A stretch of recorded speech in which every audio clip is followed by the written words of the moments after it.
Gold medal वाली बहू। सपना के पिता एक गरीब किसान थे। माँ पिता खेत में काम करते तो पीछे से सपना गांव के बच्चों के साथ हॉकी खेलती।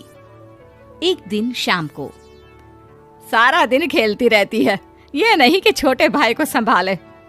माँ पता है, मैंने आज हॉकी में पास के गांव के लड़कों की टीम को हरा दिया। अरे वाह वाह मेरी बेटी, शाबाश। ये लेकर रुपया, जा जाकर टॉफी खा ले। सपना खुशी से पिता के गले लग जाती है और बाहर चली जाती है। अरे तुम इसको बिगाड़ रहे हो, मैं ना इसकी शादी ही करा दूंगी। ऐसा कैसे शादी करा देगी? हाँ, अभी तो उम्र खेलने की है। माँ बड़बड़ करती वहां से निकल जाती है। लेकिन शाम को उन लोगों के घर कुछ लोग आते हैं। अरे राम सुखिया, जरा ये तो बतलाओ, सपना के बारे में क्या सोचा है? अरे क्या सोचना है मास्टर जी, पढ़ रही है, जितना पढ़ सकती है पढ़े, फिर शादी करवा देंगे, कोई अच्छा सा गांव का ही लड़का देख लेंगे। अरे तुम तो उसके पिता हो, तुमको कुछ नहीं पता? माँ घबरा जाती है। अरे का मास्टर जी, का पता नहीं, का हो गया? हम तो इनसे पहले ही बोल रहे थे कि लड़की की जात है, संभाल लो। अरे भाभी जी, आप भी ना कभी अच्छा भी सोच लिया करो। अरे सपना क्या खेलती है हॉकी, बड़े से बड़े आदमी भी नहीं जीत पाते हैं उससे। कल गांव में एक टीम आ रही है, लड़कियों की हॉकी खेलने उसे भेज देना, वहां शायद कुछ बात बन जाए। अरे ना मास्टर जी, कोई खेल वेल नहीं करवाना हम लोगों को, वो भी शहर के लोगों के साथ तो बिल्कुल भी ना। शहर के लोगों को ना कोई भरोसा नहीं होता मास्टर जी। अरे कैसी बात कर रही हो सपना की माँ, बुरा आदमी तो हर जगह मिल जाएगा, उसके लिए शहर का और गांव का। हाँ मास्टर जी, हम लोग तैयार हैं, कल आ जाएगी सपना वक्त से। माँ के लाख मना करने पर भी पिता सपना को हॉकी टीम के लिए भेज देते हैं। शाम को सपना वापस आती है, लेकिन लट के मुंह से। और क्या हो गया, मार खाई हो का?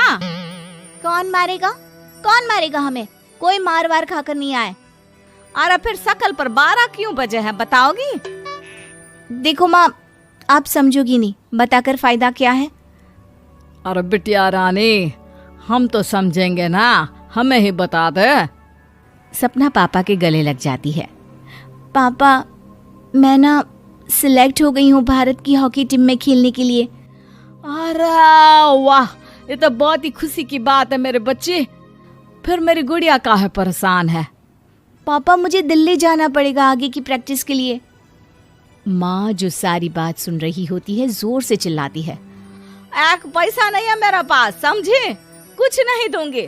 शादी के लिए लड़का फाइनल भी कर दिया है, कल्ले का बेटा, वो शादी कर लेगा तुमसे। सपना पिता की ओर देखती है। अरे देख सपना, खेलने दिल्ली जाना है तो सिर्फ इसी शर्त पे कि आकर कल्ले से बेटे से चुपचाप शादी कर लेगी, बोल। अरे ठीक है ना, कल्ले का बेटा तो बहुत ही समझदार है, सरकारी नौकरी है उसकी, मान गया वो तो सपना शादी कर लेगी।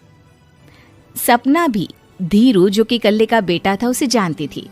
वो मन ही मन सोचती है कि शादी तो वैसे भी होनी है, लेकिन माँ की ये शर्त मान गई तो जीवन जीने का एक मौका तो जरूर मिलेगा। हाँ, मुझे मंजूर है। हाँ, तो कल मैं उन लोगों को बुला लूं? पिता और सपना दोनों एक दूसरे को देखते हैं। अब माँ ठीक है ना, बुलाने की क्या जरूरत है, वो लोग पसंद कर रहे हैं ना मुझे, वही ठीक है। बस आप तो मेरा दिल्ली का बैग पैक कर दो। सपना दिल्ली जाती है, दिल्ली टीम के लिए खेलने के लिए। सपना खूब अच्छा खेलती है और गोल्ड मेडल जीत कर आती है। जब वो गांव आती है तो उसका जोरदार स्वागत होता है। हर कोई सपना सपना चिल्ला रहा होता है। और सपना के पापा, तुम्हारी बेटी ने तो गांव का नाम रोशन कर दिया है। गांव की तरफ से तुम लोगों को गांव में पक्का मकान और सपना को परिषद में पक्की नौकरी देने के लिए हम तैयार हैं। अरे वाह वाह, पक्का मकान, ये तो बहुत अच्छी बात है, लेकिन सपना की नौकरी नहीं चाहिए हमें। हाँ, कैसी बात कर रही हो सपना की माँ? लड़की की नौकरी रहेगी तो अपने पैरों पर खड़ी रहेगी, किसी के आगे झुकने की जरूरत ना पड़ेगी। अरे चुप रहो, हम तो नौकरी ना करते हैं, पर मजाल है कि किसी के आगे झुके हो। ना, हमारी बेटी नौकरी नहीं करेगी। पिता लाख समझाते हैं, लेकिन माँ नहीं मानती। और फिर वो दिन भी आ जाता है जब सपना को अपने कहे अनुसार लड़के से शादी भी करनी पड़ती है।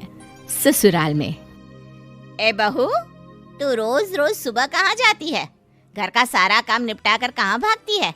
माँ का घर तो पास ही है, वहीं निकल जाती है क्या? नहीं माँ जी, मैं हॉकी खेलने जाती हूँ, मुझे खेलना पसंद है। खेलना पसंद है? अरे कैसी बात कर रही है बहू, शादी के बाद तो कोई लड़की खेलती फैलती नहीं है, वो घर का काम काज देखती है। सपना कुछ नहीं कहती। वो एक रोज कमरे में अपनी अलमारी ठीक कर रही होती है कि तब सुनो, वो जो लटक रहा है ना, क्या बोलते हैं उसे? मेडल।